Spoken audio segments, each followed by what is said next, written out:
Que l'Esprit veut nous donner ce matin, je vais vous inviter à tourner dans le Lévitique, chapitre 14. Nous allons lire à partir du verset 34. Dans le livre de Lévitique, chapitre 14.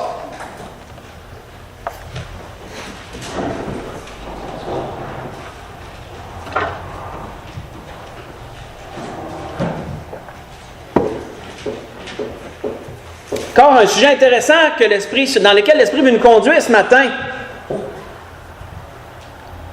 Donc, dans le Lévitique, chapitre 14, on va lire à partir du verset 34 jusqu'au verset 45, où il est dit: « Lorsque vous serez entrés dans le pays de Canaan, dont je vous donne la possession, si je mets une plaie de lèpre sur une maison du pays que vous posséderez, celui à qui appartiendra la maison ira le déclarer au sacrificateur et dira: « J'aperçois une plaie dans ma maison. » Le sacrificateur, avant d'y entrer pour examiner la plaie, ordonnera qu'on vide la maison afin que tout ce qui y est ne devienne pas impur. Après cela, le sacrificateur entrera pour examiner la maison. Le sacrificateur examinera la plaie. S'il voit qu'elle offre sur les murs de la maison des cavités verdâtres ou rougeâtres paraissant plus enfoncées que le mur, il sortira de la maison et quand il sera à la porte, il fera fermer la maison pour 7 jours. Le sacrificateur y retournera le 7e jour.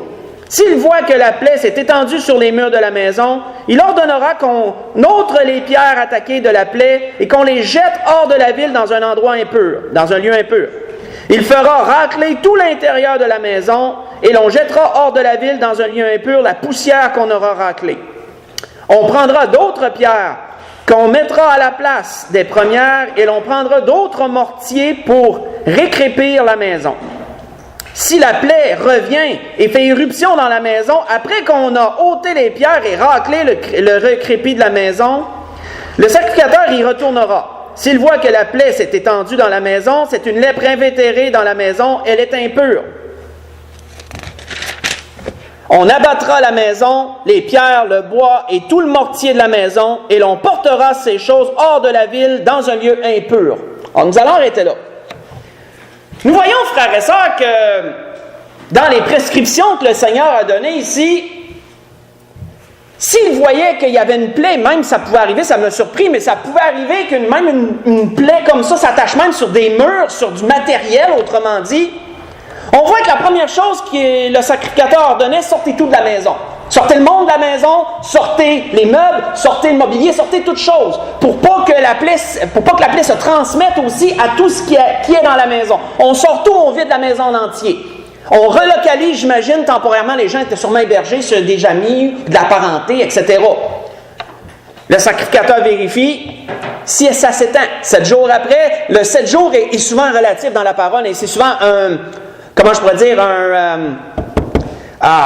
une référence. 7 jours, c'est souvent une référence dans la parole. On voit que pour ça aussi, le 7e jour, il retournait, la plaie s'est étendue, ce qu'on a lu.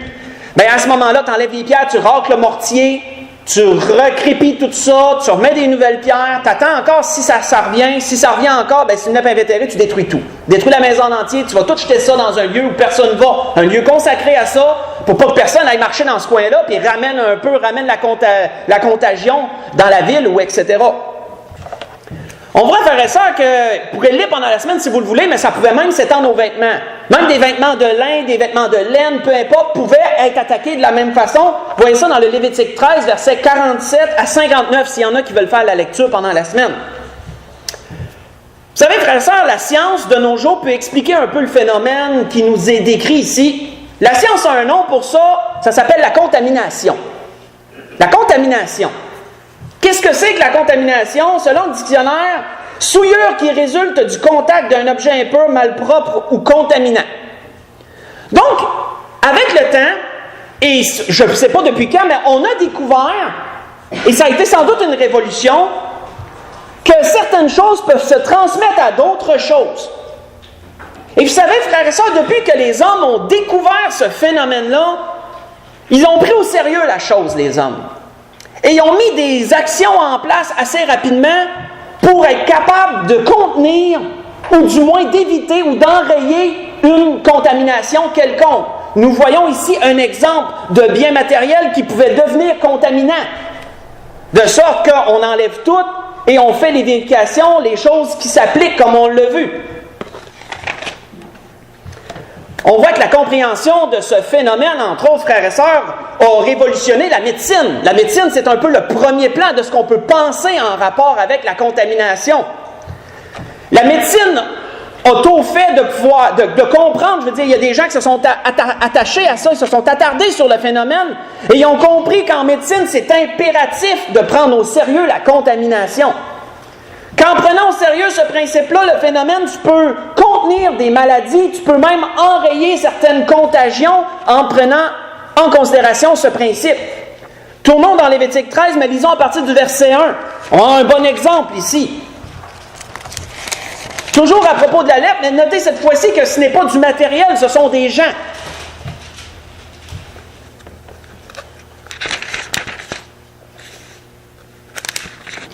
Dans les Lévitique 13, à partir du verset 1, on va lire jusqu'au verset 11, il est dit, l'Éternel parla à Moïse et à Aaron et dit, « Lorsqu'un homme aura sur la peau de son corps une tumeur, une dartre ou une tache blanche qui ressemblera à une plaie de lèpre sur la peau de son corps, on l'amènera au sacrificateur à Aaron ou à l'un de ses fils qui sont sacrificateurs.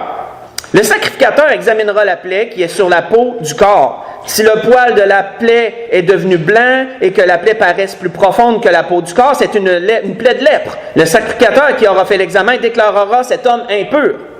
S'il y a sur la peau du corps une tache blanche qui ne paraisse pas plus profonde que la peau, que le poil ne soit pas devenu blanc, le sacrificateur enfermera pendant 7 jours celui qui aura la plaie. Le sacrificateur l'examinera le 7e jour. Si la plaie lui paraît ne pas avoir fait de progrès et ne pas s'être étendue sur la peau, le sacrificateur l'enfermera une seconde fois pendant 7 jours. Le sacrificateur l'examinera une seconde fois le 7e jour. Si la plaie est devenue pâle et ne s'est pas étendue sur la peau, le sacrificateur déclarera cet homme pur. C'est une dartre, il lavera ses vêtements, il sera pur. Mais si la dartre s'est étendue sur la peau et qu'après qu'il s'est montré au sacrificateur pour être déclaré pur, il se fera examiner une seconde fois par le sacrificateur. Et le sacrificateur l'examinera. Si la dartre s'est étendue sur la peau, le sacrificateur le déclarera impur, c'est la lèpre. Et lorsqu'il y aura sur un homme une plaie de lèpre, on l'amènera au sacrificateur. Et le sacrificateur l'examinera. S'il y a sur la peau une tumeur blanche, si cette tumeur fait blanchir le poil, et qu'il y ait une trace de chair vive dans la tumeur, c'est une lèpre invétérée dans la peau du corps de cet homme, le sacrificateur le déclarera impur, il ne l'enfermera pas, car il est impur. Allons au verset 45 et 46 pour compléter cela. Versets 45 et 46 qui déclarent exactement qu'est-ce qu'on faisait dans ces cas-là quand on constatait ça. Il est dit, le lépreux atteint de la plaie portera ses vêtements déchirés, il aura la tête nue, il se couvrira la barbe et criera « Impur, impur ». Aussi longtemps qu'il aura la plaie, il sera impur, il est impur. Il habitera seul, sa demeure sera hors du camp. On va arrêter là. Nous voyons ici aussi, frères et sœurs, que parfois ça pouvait être des gens qui étaient contaminants, qui pouvaient contaminer d'autres personnes à cause d'une maladie quelconque, comme on le voit là.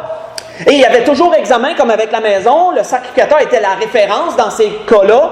Il y avait encore examen. Et si la personne était vraiment contaminée, on l'excluait du camp pour pas qu'elle ne contamine tout le restant de la ville, etc.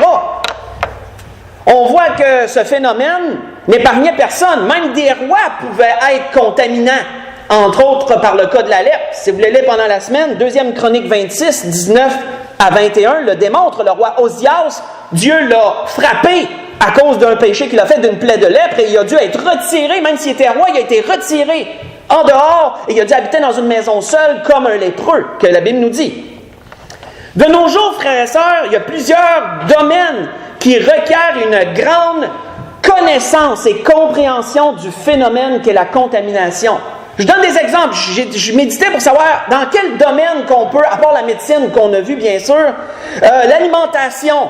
Extrêmement important que tu comprennes ce phénomène-là, parce qu'on a vu aux nouvelles des fois que ça pouvait arriver que toute une bâche, excusez l'anglicisme, tout un lot d'un produit quelconque aurait été, mettons, contaminé à cause d'une contamination quelconque dans les usines où ça a été traité ou peu importe. Ça peut affecter beaucoup de monde. La microélectronique, ça je vous le dis par expérience, quand on travaille chez IBM ou qu'on travaille chez DALSA ou d'autres compagnies qui font de la microélectronique, la contamination, tu l'as étudiée et revue et re-revue.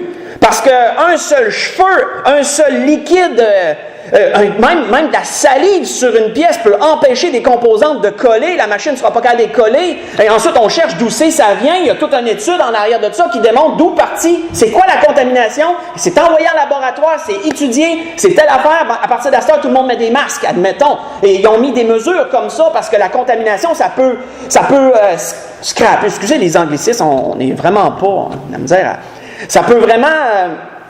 emmener, c'est ça, vous comprenez le principe. Ça peut scraper tout un lot. Ça peut vraiment amener toute une défectuosité sur un grand nombre de pièces. Entre autres, l'industrie pharmaceutique a sûrement aussi une grande compréhension de la contamination quand ils font des médicaments et des produits très spécialisés. Les parfumeries, ceux qui produisent des parfums doivent sûrement avoir une grande compréhension de la contamination, eux autres aussi. Tu ne veux pas que ça arrive.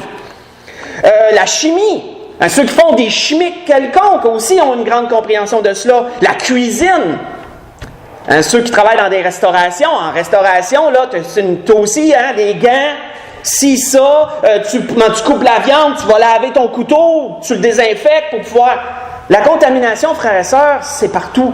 Et si une compagnie, dans des domaines que je vous ai nommés, ou même dans d'autres domaines que je n'ai pas pensé, veut rester en place et devenir prospère, est mieux de comprendre le phénomène puis de le maîtriser.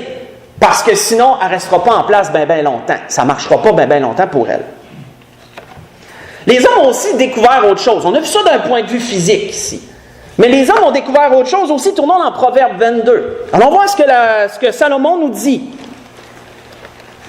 Salomon va nous transporter sur une autre sphère, je vous dirais, du même phénomène.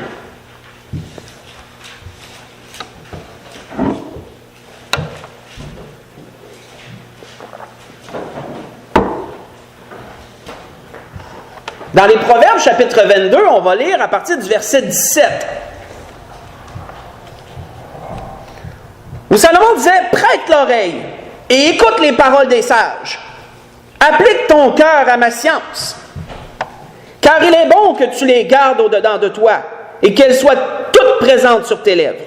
Afin que ta confiance repose sur l'Éternel, je veux t'instruire aujourd'hui. Oui, toi!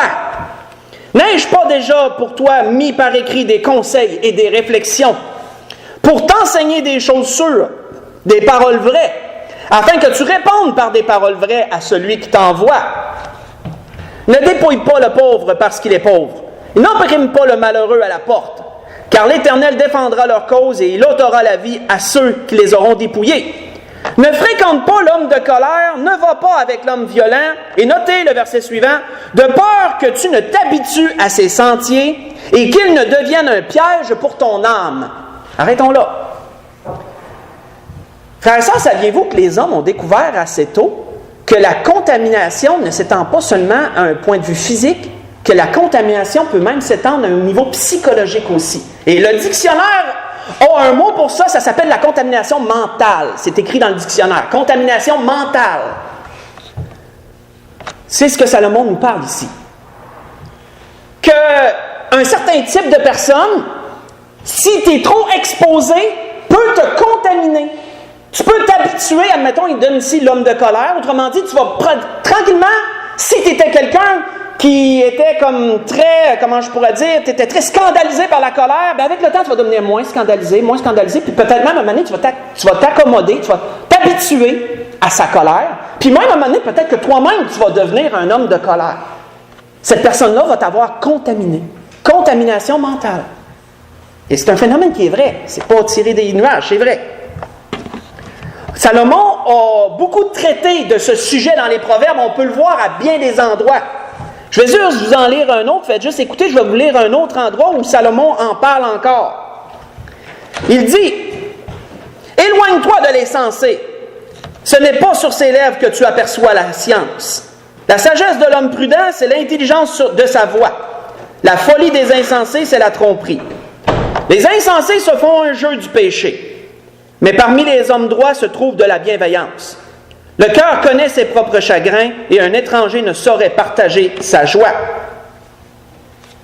Ce que je vous ai lu dans Proverbes chapitre 14, j'ai lu à partir du verset 7 jusqu'au verset 10.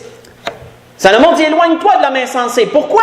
Parce qu'il peut te contaminer d'une façon psychologique, il peut amener une contamination mentale chez toi. Donc, éloigne-toi de ce type de personne. On voit que Salomon disait dans l'Ecclésiaste, les mouches mortes infectent et font fermenter l'huile du parfumeur. On a parlé tantôt des parfumeries. Les mouches mortes infectent et font fermenter l'huile du parfumeur. Un peu de folie l'emporte sur la sagesse et sur la gloire, disait Salomon. Ecclésiaste chapitre 10, verset 1. Frères et sœurs, Dieu aussi a traité de ce sujet. Si Dieu, dans la loi de Moïse, a traité sur des sujets physiques, d'objets qui pouvaient contaminer, de personnes qui pouvaient contaminer, Dieu a aussi traité du même principe au niveau psychologique. Dieu en a aussi parlé dans sa parole de ça. Dieu a voulu, frères et sœurs, dès les temps anciens, éviter à son peuple les plus grands échecs. Faire éviter à son peuple les plus grandes défaites en rapport avec ce phénomène. Parce que si d'un point de vue physique, les hommes en tiennent énormément compte, d'un point de vue psychologique, c'est grandement négligé. Parce que ce ne sont pas des choses qu'on voit, ce ne sont pas des choses physiques, ce sont des choses au niveau plus d'un niveau psychologique et les gens négligent plus ce phénomène, mais il est tout aussi vrai et tout aussi pernicieux et dangereux. Tournons dans Deutéronome chapitre 7 et voyons ce que Dieu avait prescrit à son peuple. Entre autres, lorsqu'il rentrerait dans la terre promise. Très important. Lorsque son peuple rentrerait dans la terre promise. Deutéronome chapitre 7, là, à partir du verset 1 jusqu'au verset 6.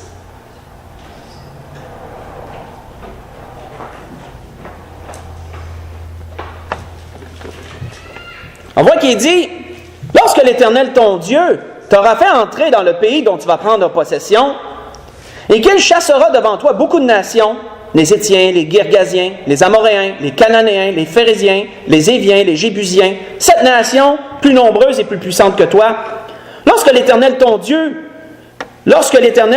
tu les auras livrés, et que tu les auras battus, tu les dévoueras par interdit, tu ne traiteras point d'alliance avec elles, et tu ne feras point de grâce. Tu ne contracteras point de mariage avec ces peuples. Tu ne donneras point tes filles à leurs fils. Tu ne prendras point leurs filles pour tes fils. Car ils détourneraient de moi tes fils, qui serviraient d'autres dieux, et la colère de l'Éternel s'enflammerait contre vous. Il te détruirait promptement. Voici au contraire comment vous agirez à leur égard. Vous renverserez leur autel, vous briserez leurs statues, vous abattrez leurs idoles, et vous brûlerez au feu leurs images taillées. Car tu es un peuple saint pour l'Éternel ton Dieu. L'Éternel ton Dieu t'a choisi pour que tu fusses un peuple qui lui appartient entre tous les peuples qui sont sur la face de la terre. Arrêtons là. Voyons-nous, frères et sœurs, que les prescriptions que Dieu donnait ici à son peuple étaient les mêmes d'un point de vue psychologique. Lorsque vous allez, pourquoi Dieu était si sévère dans ces prescriptions-là, qui semblaient si cruelles? À cause de la contamination mentale, frères et sœurs. Dieu avait donné des lois à son peuple, il avait éduqué son peuple d'une façon sainte qui lui plaisait. Et donc, lorsque le peuple serait en contact avec d'autres types de personnes qui adoraient d'autres dieux, qu'est-ce que Dieu disait? Vous allez les dévouer par interdit, vous allez tout tuer ces gens-là, vous allez brûler leurs idoles, vous allez vraiment enlever ça de vous, pour pas qu'il n'y ait de contamination mentale chez vous. Un peu comme le phénomène physique qu'on a vu tantôt pour la maison ou pour autre. Si ça ne se guérit pas, tu détruis la maison au complet puis tu envoies ça dans un lieu impur. C'était le même point de vue d'un point de vue psychologique. Dieu donnait les mêmes prescriptions à son peuple. Pourquoi? Je ne veux pas que ce peuple te détourne de moi. Je ne veux pas qu'il te contamine mentalement et que ça te détourne de moi en bout de ligne. Malheureusement, frères et sœurs, on le sait, ça a été la plus grande cause de leur chute. Ça a été la plus grande cause de leur chute, ça, ce phénomène-là. Parce qu'ils ne l'ont pas pris au sérieux.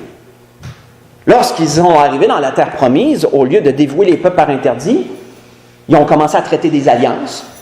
Ils ont commencé à les garder, ils se sont dit, on est plus fort qu'eux autres, on va profiter de la situation, on va leur demander de nous payer des impôts, des tribus. Donc, ils vont nous payer des tribus, on va les garder au milieu. Nous, on contrôle le phénomène, donc il n'y a pas de problème, on les contrôle. Mes frères et sœurs, lorsque les hommes pensent être capables de contrôler la contamination, il arrive qu'en bout de ligne, il y a une échappe à un moment donné, puis la contamination finit par se répandre. C'est un phénomène sur lequel on ne peut pas trop jouer, la contamination. Parce que ça ne prend pas grand-chose pour que ça finisse par se répandre. Et on voit que c'est ce qui est arrivé. Tranquillement, pas vite, se sont mis à s'habituer, hein, comme Salomon disait à propos de l'homme de colère, se sont mis à s'habituer à l'idolâtrie, puis même ils ont commencé à un moment donné à la pratiquer et à se détourner de Dieu. C'est ce que la parole nous dit. On voit entre autres qu'il nous est mentionné ceci, je vais juste vous lire un verset qui en parle. Il est dit, les enfants d'Israël, plus tard, firent encore ce qui déplaît à l'Éternel. Ils servirent les Baals, les Astartés, les dieux de Syrie, les dieux de Sidon, les dieux de Moab, les dieux des fils d'Ammon, les dieux des Philistins, et ils abandonnèrent l'Éternel et ne le servirent plus, est-il dit. C'est dans les Juges, chapitre 10, j'ai lu le verset 6. On voit qu'on a vu un peu, on a traité un peu de ce sujet la semaine passée. Ça a été la plus grande chute de Salomon, ça. Que Salomon s'est mis à plus avoir son cœur tout entier à Dieu. À cause de quoi? À cause de ses nombreuses femmes, mais à cause de ce phénomène de contamination aussi, où il a commencé à prendre des femmes que Dieu avait dit, tu ne toucheras pas à ces gens-là, tu ne contracteras pas d'alliance avec ces gens-là. Vous voyez ça dans Néhémie 13, Néhémie aussi en parle, dans Néhémie 13, versets 26 et 27, que c'est mentionné. Et frères et sœurs, pour nous de nos jours, l'apôtre Pierre en a parlé. Tournons dans 2 Pierre chapitre 3. L'apôtre Pierre en a parlé aussi de cela. 2 Pierre chapitre 3, voyons la prescription que l'apôtre Pierre a donnée à l'Église. Toujours dans ce même sens. 2 Pierre chapitre 3, on va lire le verset 17 et le verset 18.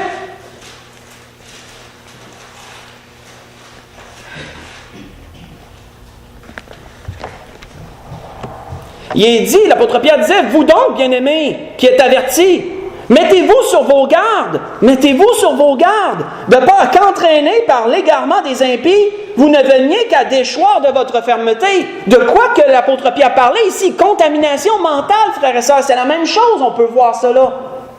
Fais attention à l'impie, fais attention à tes fréquentations. On ne parle pas nécessairement des chrétiens, on parle de gens de l'extérieur, on parle de ce qui nous entoure ici. Fais attention. Parce que tu peux venir qu'à être contaminé au niveau psychologique dans ces choses. Et parfois par certaines personnes. Mais croissez dans la grâce et dans la connaissance de notre Seigneur et Sauveur Jésus-Christ. À lui soit la gloire maintenant et pour l'éternité. Amen, est-il dit. L'apôtre Paul en avait parlé aux Corinthiens de cela. Et l'apôtre Paul leur avait dit quoi? Ne vous y trompez pas. Les mauvaises compagnies corrompent les bonnes mœurs, disait-il. 1 Corinthiens 15, verset 33. Toujours même principe, toujours contamination mentale. Même chose. Mes frères et sœurs, comme la lèpre pouvait s'attacher à un mur de maison ou à des biens matériels, des vêtements, saviez-vous que ce n'est pas seulement des gens qui peuvent nous contaminer au niveau moral, au niveau psychologique? C'est aussi des choses de ce monde aussi. Des choses de ce monde. On a parlé un peu, référé à l'idolâtrie de la semaine passée. Le message peut avoir plusieurs liens avec le message de la semaine passée. Dans plusieurs domaines, au niveau monétaire, dans plusieurs domaines, il y a des choses dans ce monde qui peuvent amener une contamination mentale aussi. Et on doit prendre garde à ça. Ce n'est pas seulement des gens, c'est des choses aussi dans le monde, des plaisirs du monde, etc. Plusieurs choses, des endroits aussi. Certains endroits ne devraient pas être fréquentés par des chrétiens. D'autres sont plus favorables, etc. Ça va tout dans le même sens. C'est pour ça, entre autres, que l'apôtre Paul avait prescrit ceci aux Corinthiens. On peut y tourner dans 2 Corinthiens 6. Tournons-y. 2 Corinthiens, chapitre 6.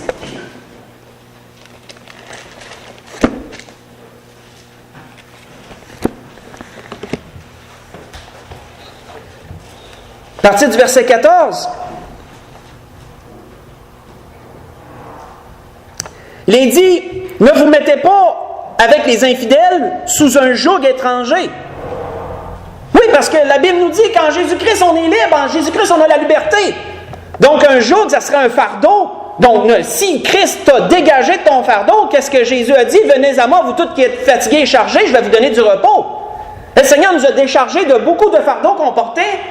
Mais c'est possible de se recharger de d'autres fardeaux aussi avec le temps. C'est pour ça que l'apôtre Paul disait, ne vous mettez pas avec les infidèles sous un joug étranger. Ne remettez pas des fardeaux sur vos épaules que le Seigneur vous avait enlevés. Il est dit, car quel rapport y a-t-il entre la justice et l'iniquité? Ou qu'y a-t-il en commun entre la lumière et les ténèbres? Quel accord y a-t-il entre Christ et Bélial? Bélial qui symbolise méchanceté. On a vu que le Seigneur avait pris les richesses de ce monde et leur avait donné un nom d'idole qui était Mammon. Mais le Seigneur a pris une habitude dans ce monde qui est la méchanceté, qui est devenue très abondante, et il lui a donné un nom d'idole qui est Bélial. Encore là, Bélial, cherchez-le dans l'Ancien Testament, vous ne le trouverez pas. Le Seigneur a donné un nom d'idolâtrie à une habitude mondaine, une chose qui s'est répandue dans le monde, que Satan a amené dans le monde, la méchanceté. C'est ce que veut dire le mot Bélial. Ou quel rapport y a-t-il entre le fidèle et l'infidèle? Quel rapport y a-t-il entre le temple de Dieu et les idoles? Car nous sommes le temple du Dieu vivant, comme Dieu l'a dit, j'habiterai et je marcherai au milieu d'eux, je serai leur Dieu, et ils seront mon peuple. C'est pourquoi sortez du milieu d'eux. Ça, c'est tiré d'une phrase de l'Ancien Testament, c'est Ésaïe qui avait prophétisé ça. Sortez du milieu d'eux, séparez-vous, dit le Seigneur, ne touchez pas à ce qui est impur et je vous accueillerai. Savez-vous pourquoi Ésaïe disait cela? Ça a été malheureusement une phrase qui a été tordue bien des façons avec le temps et c'est triste. Je vais vous référer d'où est-ce que ça vient. Le prophète Ésaïe avait prophétisé cela en vue de la captivité future que Jérémie a prophétisé à propos du peuple pour 70 années. Ésaïe avait déjà prophétisé d'avance qu'un jour Dieu les appellerait à sortir d'un endroit et il leur disait, lorsque je vais vous appeler, sortez, ne restez pas, ne touchez pas, sortez et je vous accueillerai. Mes frères et sœurs, savez-vous ce qui est arrivé après les 70 années de captivité? Lorsque le peuple s'était fait une nouvelle vie en Chaldée, parmi les Babyloniens, il est arrivé que lorsque les 70 années ont été terminées, puis que Daniel, il priait ardemment, disant « Seigneur, quand est-ce qu'on va voir ça finir? Ça va finir, là! » Vous voyez ça dans Daniel 9, dans ces coins-là, la grande prière de Daniel en ce sens. Qu'est-ce qui est arrivé? Il y en a que, oui, sont revenus, sous Néhémie, sous Esdras, ils sont revenus, ils ont reconstruit le temple, ils ont reconstruit la muraille. Mais il y en a d'autres qui ont voulu rester là-bas. Il y en a d'autres qui ont préféré rester en Chaldée puis rester parmi les Babyloniens. Et c'est à ceux-là que cette phrase-là s'adressait. Quand je vais t'appeler, prophétisait Ésaïe, sortez du milieu d'eux, sortez de là, ne touchez pas ce qui est impur, je vais vous accueillir. C'est de là que cette phrase-là vient exactement. Mais l'apôtre Paul en faisait référence. Pourquoi, frères et sœurs? Parce que ce n'est pas seulement les gens qui peuvent amener une contamination mentale, parfois c'est certaines choses de ce monde, certaines habitudes, certaines choses corporelles, certaines choses matérielles, des lieux. Ça peut être ça aussi. Et qu'est-ce que Dieu va dire? Sortez du milieu de ça. Sortez de cela. Ne touchez pas à ce qui est impur. Ne soyez pas contaminés. Prenez garde. Nous voyons, frères et sœurs, que lorsqu'on parle de contamination, ça a malheureusement toujours un aspect négatif. La contamination a souvent un aspect négatif. Mais saviez-vous, frères et sœurs, que la contamination peut s'avérer aussi positive? Ça peut aller aussi d'une façon positive, la contamination. Et ça, c'est intéressant de regarder ça. Salomon en a parlé dans les Proverbes aussi. Voici ce qu'il disait. Il dit, « Celui qui fréquente les sages devient sage, disait Salomon. Mais celui qui se plaît avec les insensés s'en trouve mal. » Voyez ça dans Proverbe 13, verset 20. Pourquoi que si tu fréquentes des sages, il y a des bonnes chances que tu deviennes plus sage? Contamination, mais d'un bon sens. Contamination morale d'un bon sens, cette fois-ci. C'est avec des sages que tu vas apprendre la sagesse, autrement dit. Puis ça va finir par te changer, ça va finir par t'atteindre. Et ça, c'est bon. La psychologie, frères et sœurs, et ça, je trouvais ça intéressant, elle a pu prouver que plusieurs aspects moraux peuvent se transmettre par les autres. Malheureusement, plus négatif souvent, mais aussi ça peut parfois être positif de côtoyer certaines personnes. Tu peux être positivement affecté par certaines personnes, contaminé, en guillemets. Même si vous écoutez beaucoup de conférenciers, de coachs de vie, vont dans ce sens. Qu'est-ce qu'ils disent souvent? J'en ai entendu plusieurs chez IBM, ils font venir des conférenciers à tous les années pour nous motiver au travail. Et plusieurs compagnies ont cette pratique-là. Et souvent, le message qui revient, c'est quoi? Un qui m'a frappé, entre autres, parce que c'est pas faux ce qu'ils disent là. Si quelqu'un veut être positif dans sa vie, il est mieux pour lui de côtoyer des gens positifs. Il est mieux pour lui de s'arranger pour être dans un environnement positif et cette personne-là va devenir plus positive. Et ça, frère et sœurs, c'est vrai. C'est pas faux, c'est vrai. Si tu es une personne qui est négative, tu es bien mieux, si tu ne veux pas rester dans ce cercle vicieux-là, entoure-toi de gens positifs. Sois dans des endroits positifs, puis ton moral va s'en trouver que meilleur. Mais si tu côtoies des gens négatifs, si tu côtoies un environnement négatif, bien, tu vas devenir négatif. Et ça, frères et sœurs, les conférenciers ont raison. Coachs de vie ont absolument raison. C'est pas faux ce qu'ils disent. C'est vrai. Pourquoi? Parce que la contamination mentale va dans les deux sens. Ça peut être néfaste, comme ça peut être bon, dépendant du type de personne que tu côtoies et l'environnement, etc. Ça finit par t'affecter. Ça finit par te changer d'une façon ou d'une autre. Saviez-vous que les conférenciers, même les coachs de vie, vont dans le même sens par rapport aux affaires? Ils donnaient cet exemple-là. Je me souviens qu'il y en a un qui disait, si quelqu'un veut réussir en affaires, il faut qu'il s'entoure de gens qui ont réussi en affaires. Il faut qu'il fréquente des lieux que les gens d'affaires fréquentent. Et s'il fait ça, il y a des bonnes chances que ça aille mieux dans ses affaires. Mais si quelqu'un veut réussir dans les affaires et qu'il côtoie des personnes qui ont eu que des échecs, ça ne sera pas bon pour lui. Ça peut amener plus d'échecs. Et c'est une référence, frère et sœurs, qui est malheureusement vraie jusqu'à un certain point. Il faut faire attention, mais jusqu'à un certain point, c'est vrai ce qu'ils disent. Toujours en arrière-plan, ce principe. Contamination mentale, négatif, mais aussi peut être positif. Aussi. On voit, frères et sœurs, que Salomon en parlait, il y a un proverbe qui m'a touché dans ce sens. Salomon disait, « Mieux vaut de l'herbe pour nourriture là où règne l'amour. Mieux vaut de l'herbe pour nourriture là où règne l'amour qu'un bœuf engraissé si la haine est là. » Vous voyez ça dans Proverbe 15, verset 17. Et j'ai trouvé ça beau, ce proverbe-là, moi. Mais pourquoi? L'environnement, frères et sœurs. La contamination par l'environnement. Tu as bien beau pas avoir grand-chose. Peut-être que tu n'as pas toutes sortes d'affaires sur ta table. Peut-être que tu n'as pas 10 000 choses matérielles. Mais on peut comparer ça à l'herbe. L'herbe, c'est simple. Mais si l'amour règne, là, ceux qui vont être dans ça, ils vont être contaminés positivement par ça, ils vont être bien. Mais tu as beau avoir la plus belle maison avec les mets les plus succulents à la table, avec toutes sortes d'objets quelconques, si c'est la haine qui est là, tu ne seras pas bien. Toutes ces choses-là ne pourront pas te faire progresser positivement dans ta vie. L'environnement te contamine. Et ce n'est pas d'une bonne façon. Donc, voyez-vous que c'est un sujet d'actualité, que la parole, c'est écrit dans la parole. Il faut aller le trouver, il faut le déceler, mais c'est là, frères et sœurs. C'est pas pour rien, frères et sœurs, que David a composé un beau psaume on le revisite parfois, pas assez souvent. Tournons dans le psaume 133. Il est court, c'est pas un long psaume. Allons voir ce qu'il dit. C'est pas pour rien qu'il dit cela. David ne disait pas cela pour rien. Dans le psaume 133, on s'en va tranquillement vers la conclusion.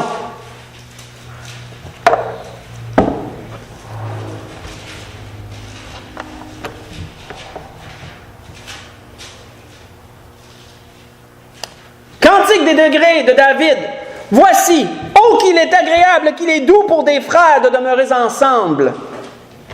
C'est comme l'huile précieuse qui, répandue sur la tête, descend sur la barbe d'Aaron, qui descend sur le bord de ses vêtements, faisant référence à l'onction lorsqu'il a été oint comme sacrificateur, l'onction d'huile qui coulait sur sa tête, sur ses vêtements, faisant référence à cela. C'est comme la rosée de l'Hermon, descend sur la montagne de Sion, c'est là que l'Éternel envoie la bénédiction, la vie pour l'éternité. Qu'il est doux pour des frères et agréable de demeurer ensemble. Pourquoi, frères et sœurs, la contamination d'un point de vue positif? Si tous les gens, les chrétiens, agissent selon les Écritures, tu ne voudras pas te retrouver ailleurs qu'avec eux autres. Parce qu'avec eux autres, tu vas trouver exhortation spirituelle, tu vas trouver encouragement, tu vas trouver prière, tu vas trouver bonheur, tu vas trouver tous les fruits de l'esprit parmi ça. Et vaut mieux être là qu'être ailleurs, parce que la contamination va être positive, hein? Si tu as des problèmes, puis tu arrives parmi tes frères et sœurs, tu vas être requinqué en sortant de là. Tu ne seras pas plus abattu, pas supposé du moins. Tu ne seras pas plus abattu quand tu es arrivé. C'est pour ça, frères et sœurs, que l'auteur d'Hébreux nous disait ceci, « Mais exhortez-vous les uns les autres chaque jour, aussi longtemps qu'on peut dire aujourd'hui, afin qu'aucun de vous ne s'endurcisse par la séduction du péché. » Il y a assez de contamination, frères et sœurs, à l'extérieur dans le monde, les gens, les choses, que vaut mieux se tenir, frères et sœurs, et on le néglige malheureusement, vaut mieux se tenir avec des enfants de Dieu et être contaminé positivement. Hein? Vraiment, là, cultiver les choses positives que le Seigneur nous donne. On manque malheureusement souvent dans ce sens. Frères et sœurs, l'apôtre Paul, entre autres, donnait plusieurs prescriptions. Il y a plusieurs prescriptions dans la parole qui vont dans ce sens-là. Juste exemple, et pas besoin d'y tourner. Lisez 1 Corinthiens 7 pendant la semaine. Un pasteur en a parlé dernièrement, Frère Brent en a parlé dans un de ses messages dernièrement. Pourquoi que le Seigneur, entre autres, pourquoi l'apôtre Paul a prescrit? Parce qu'il disait, c'est pas le Seigneur, c'est moi qui prescris, mais on sait qu'il était dirigé par l'Esprit. Que s'il y en a deux non sauvés qui viennent entendre la parole, puis qu'il y en a un des deux qui accepte, et si l'autre ne veut pas le quitter, bien qu'il demeure avec lui, puis inversement, l'homme et la femme pourraient les relire pendant la semaine. Moi, j'abrège, là, je l'abrège. Pourquoi? Parce qu'il sait si tu ne sauveras pas celle au côté. C'est quoi? Pourquoi? Qu'est-ce qui amènerait qu'une personne va vouloir un jour accepter le Seigneur? Contamination, frères et sœurs, positif, là. Vois ton habitude de vie, vois tes changements, vois tes paroles différentes. La grâce qui repose sur la demeure à cause de celui qui est sauvé, ça peut amener l'autre personne à croire. C'est pour ça qu'il dit, qui sait, homme, si tu ne sauveras pas ta femme. Qui sait, femme, si tu ne sauveras pas ton mari. Contamination morale, mais d'une bonne façon, positive, là, d'une bonne façon. C'est pour ça, frères et sœurs, que dans le même chapitre, il est écrit plus loin que si quelqu'un doit se marier, que ce soit dans le Seigneur. Pourquoi? Pourquoi vas-tu choisir un partenaire de vie qui est chrétien, que Christ dans sa vie comme toi? Pour les mêmes raisons. Les mêmes raisons, contamination, mais morale, mais positive. Tu vas aller dans un bon sens. Parce que si tu choisis quelqu'un du monde, bien, tu vas avoir des combats, ça va tirailler. Il y a la contamination d'un bord, puis tu veux l'enrayer de l'autre bord, mais vous êtes dans la même maison. Il va arriver des affaires maintenant. C'est souvent, malheureusement, l'autre qui est contaminé d'une façon négative. C'est souvent l'autre qui est malheureusement mal contaminé. Plusieurs prescriptions vont dans ce sens-là dans la parole, frères et sœurs. On voit que, avant d'aller à la conclusion, Jean disait aussi ceci. Faites juste écouter. N'aimez point le monde, disait Jean. N'aimez point le monde ni les choses qui sont dans le monde.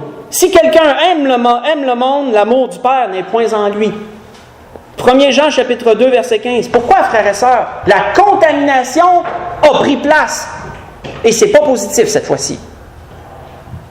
Si tu aimes le monde et si tu aimes les choses qui sont dans le monde, plus que le Seigneur, plus que son Église, tu es contaminé. Et c'est pas bon. Tu n'es pas bien contaminé. Là. C'est une mauvaise contamination. Et c'est pour ça que la Bible dit l'amour du Père n'est point en lui. Parce que ce qui était a malheureusement été tassé par quelque chose qui n'était plus. Qui n'est pas bon. Alors, frères et sœurs, le sujet de ce matin, c'est quand même un gros sujet encore que l'Esprit nous a donné, mais c'est un sujet d'actualité. La contamination ferait partie du monde, frères et sœurs. C'est d'actualité dans tous les domaines. On en a vu des exemples physiques. N'importe quelle compagnie, là, à peu près, il faut qu'ils tiennent en compte ça, plus ou moins. Dépendant, il y a des comptes, comme mettons, mais même la soudure, tu as besoin de tenir ça en compte. Mais il y a des compagnies, probablement, que tu as plus ou moins besoin de tenir ça en compte. Mais microélectronique, pharmaceutique, etc., ça, là, il faut vraiment que tu en tiennes énormément en compte. Puis on a vu que ça peut déborder aussi d'un point de vue psychologique. La contamination morale que le dictionnaire nous dit, ça va dans les niveaux, dans tous les niveaux de la vie, ça. Et frères et sœurs, mépriser un sujet comme celui-là, c'est de s'en trouver mal. Mais être capable de comprendre le sujet et de le maîtriser, au contraire, ça apporte le succès. Ça peut apporter le succès. Surtout au niveau spirituel, ça peut apporter de grands succès au niveau spirituel de comprendre ça. Et éviter beaucoup de problèmes aussi. C'était ce que l'Esprit voulait nous donner ce matin. Tournons dans Jean 17. Allons voir la prière pour conclure. Allons voir ce que le Seigneur a mentionné dans sa prière. Et vous allez voir, ça regroupe assez bien, ça l'englobe assez bien toutes choses. Dans cette dernière prière, la prière qu'on peut même dire que pour nous, avant de souffrir, le Seigneur a prié, mais il a prié pour nous en 2018 aujourd'hui, comme il a prié pour toutes les époques des gens qui se sont confiés en lui. Dans Jean chapitre 17, à partir du verset 14, on peut vraiment le prendre pour nous comme si le Seigneur venait juste de prier là, pour nous. On peut vraiment le prendre pour nous. « Je leur ai donné ta parole, disait le Seigneur, et le monde les a haïs parce qu'ils ne sont pas du monde, comme moi je ne suis pas du monde. Et notez, je ne te prie pas de les ôter du monde, mais de les préserver du mal. » Englobez tout le sujet d'aujourd'hui dans cette simple phrase-là. « Je ne te prie pas de les ôter du monde, mais de les préserver du mal. » Les préserver de la contamination, autrement dit. Contamination par les gens, contamination par l'environnement. Les deux. Ils ne sont pas du monde comme moi je ne suis pas du monde. Sanctifie-les par la vérité, car ta parole est la vérité. On sait, frères et sœurs, comment enrayer, comment se protéger. C'est quoi notre masque, c'est quoi notre bonnet, c'est quoi qui nous protège d'être contaminés? La parole de Dieu. Enseigne-les selon ta vérité, ta parole est la vérité. Si on fait notre nourriture des Saintes Écritures, on ne peut pas. On va résister à la contamination. Souvent, frères et sœurs, quand à l'hôpital, il y a une contamination quelconque, qu'est-ce qu'ils te font faire? Ils te font mettre un sarrau, admettons, dépendant du type de contamination. Tu vas aller visiter une personne, tu vas mettre un sarrau, tu vas mettre des gants, tu vas mettre un bonnet, tu vas vraiment te protéger, te blinder pour ne pas être contaminé. C'est la même chose pour le chrétien. Ça, c'est son bonnet, c'est son sarrau, c'est tout ce qu'il peut mettre, ça. L'armure du chrétien, si vous voulez faire une référence encore plus juste, dans ce sens, pour ne pas être contaminé. Il dit, le Seigneur disait, comme tu m'as envoyé dans le monde, je les ai aussi envoyés dans le monde. On voit, frère et sœur, que le Seigneur n'a jamais voulu. Ça aurait été facile de pouvoir se retirer du monde pour éviter d'être contaminé. Et je jasais entre autres avec le pasteur qui est venu du Sud. Une grande pratique qu'ils ont là-bas, qui est très bonne, mais ça apporte un point de vue néfaste, c'est que beaucoup font l'école à la maison. Et c'est très bon, frère et sœur, jusqu'à un certain point. Très bon jusqu'à un certain point, ça. Beaucoup là-bas de parents font l'école à la maison, mais savez-vous qu'est-ce qui est le point négatif à ça? C'est que les enfants ne sont plus parmi le monde. Dans le sens qu'ils ne peuvent pas les voir, il ne peut pas avoir une lumière, il ne peut pas être la lumière du monde même à l'école, les jeunes ne peuvent pas être la lumière du monde même à l'école, puisqu'ils sont retirés. C'est bon, mais en même temps, ça apporte un petit aspect pernicieux dans ce sens-là, puis même ce pasteur-là reconnaissait que jusqu'à un certain point, c'était bon, mais qu'il faudrait aussi qu'il y ait un partage dans ce sens pour que les enfants apprennent à se protéger de la contamination. Ils n'apprennent pas vraiment à se protéger, ils sont vraiment tellement gardés dans un environnement sceptique d'un point de vue spirituel que quand ils arrivent dans le monde, souvent, malheureusement, il y a de la contamination. Fait que voyez-vous, c'est dans les deux sens. C'est comme un enfant, vous savez qu'on doit le protéger de certaines maladies, mais en même temps, tu vas lui faire manger sa pelletée de terre, tu vas le laisser aller jouer dans certaines choses. Son système immunitaire, il faut qu'il se bâtisse. Mais spirituellement, c'est la même chose.